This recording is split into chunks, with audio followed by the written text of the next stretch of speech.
It's tough being an expert this time of the year because people forget the football predictions at the beginning of a year.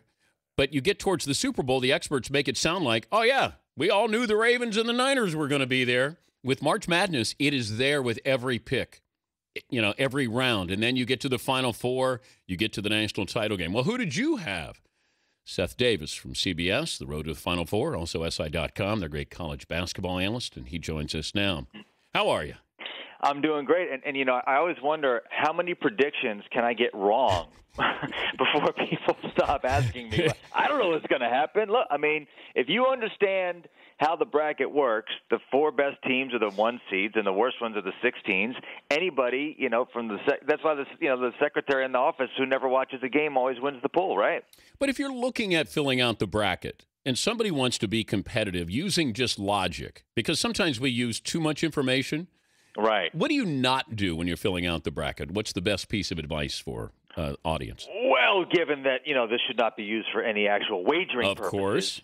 I mean, if you're trying to win an office pool or you don't really take chances, right? I mean, you might want to pick one here or there, but the problem is, like if you pick Louisville to lose in the second round or in the Sweet 16, every time they win after that, you're paying the price. So, that's why I always tell people, do not use my bracket online because I like to pick upsets. I like to take some chances, even though I have to say, Dan, what's interesting is I actually took fewer chances this year.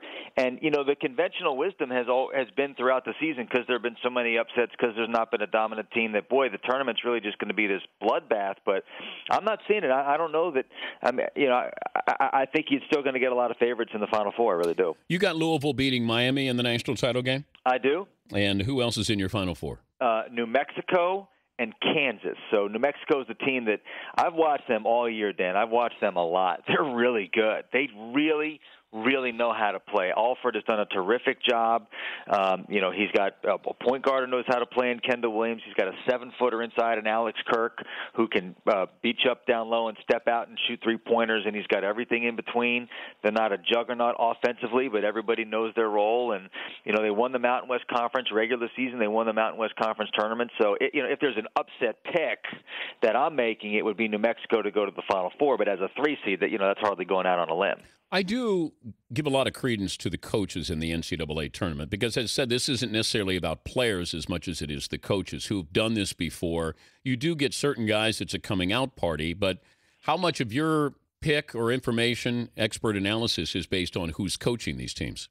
It definitely weighs in, and it's to me, when I think about a coach, Dan, and the job that he does, I'm thinking about the whole picture. I'm thinking about his recruiting, his player development from year to year. Like Gonzaga, their best player is Kelly Olynyk. He took a redshirt year last year because he was playing behind Robert Sacre and was thinking of transferring. And Mark Hughes says, hey, sit out. You're too skinny. Build your muscle. Develop your game. Maybe you'll come back better. He came back a first-team All-American. So like Tom Izzo, and obviously, you can't get much better than Coach K, but, Tom Izzo, to me, has built a culture at Michigan State that is ideal for the NCAA tournament because it's all predicated on toughness. So I think if Michigan State got Duke in the Sweet 16, if Duke shoots the ball, they can win the national championship, but if they don't shoot it well, they can lose to Maryland. And if they can lose to Maryland, they can certainly lose to Michigan State.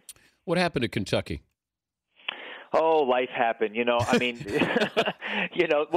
tell you what happened is they won a national championship, so it's a real small price to pay. And when that happens, everybody leaves. So, they had a great freshman class. They had some guys who came back. They won a national championship. And you know what? Not enough people are saying this, Dan. If Nerlens Noel did not get hurt, Kentucky was going back to the tournament. They had just, they won at Ole Miss, and they were just getting their groove back. They go into Florida. They were playing fairly competitively, and the kid goes out. So the fact that after that, they beat Missouri and Florida at home and even got into the conference, I think it's pretty impressive, And so now they're going to lose some guys this year. They have a great recruiting class coming in next year. I think they'll be back in the mix, but they still might be a little bit too dependent on freshmen. This is the downside of the one and done, but the upside is you're getting the very best players out of high school, and they won a national championship last year. I think it's a pretty small price to pay. He's Seth Davis from CBS, the road to the Final Four, also Sports Illustrated, SI.com. And Nerlens Noel, chances of coming back to Kentucky instead of going to the NBA? Dan, I'm conditioned that any kid who has a chance to be a first rounder, and in his case be a top 5 pick. I mean, I can't imagine anybody really dropping him. I mean, he's a young kid who had a knee injury, and he certainly showed enough before he went out that he's going to be effective, certainly at the defensive end in the NBA. So you're talking about a top 5 pick. I got to think that he's gone. Player we don't know today, but we will know in 2 weeks from now. That's a great question. Let me look at my bracket for you. Well, I gave you the Kansas guys. I'm sure you know this player, but I don't think maybe the casual sports fan, if they've heard of him, they're not locked in on him enough, and that's Shane Larkin. He's the sophomore point guard at Miami. He's Barry Larkin's son. He plays the point guard position like his dad played shortstop. Unbelievable poise, anticipation, grace, effectiveness, leadership. And that team, Miami, you mentioned, Dan, I think they're going to the championship game at least. I think they're going to the Final Four. He's surrounded by seniors. And they're seniors who've never been to the NCAA tournament before, and they are hungry, and they are mature, and they are talented. They got a big center inside in Reggie Johnson. But to me, it all flows through Shane Larkin. I think you can make a case that, he's an even better point guard right now than Trey Burke. That's how good I think he is. Wow. Well, there are certain – and the thing about college basketball is just as we get to know you, you leave, and that's so the turnover is there. And that's one way to put it. Yeah, we don't – it's sort of you go to a party, you meet somebody, and you really like them, and then you realize that the party is over, and they're going to another party. You'll be back at that very same party the next year.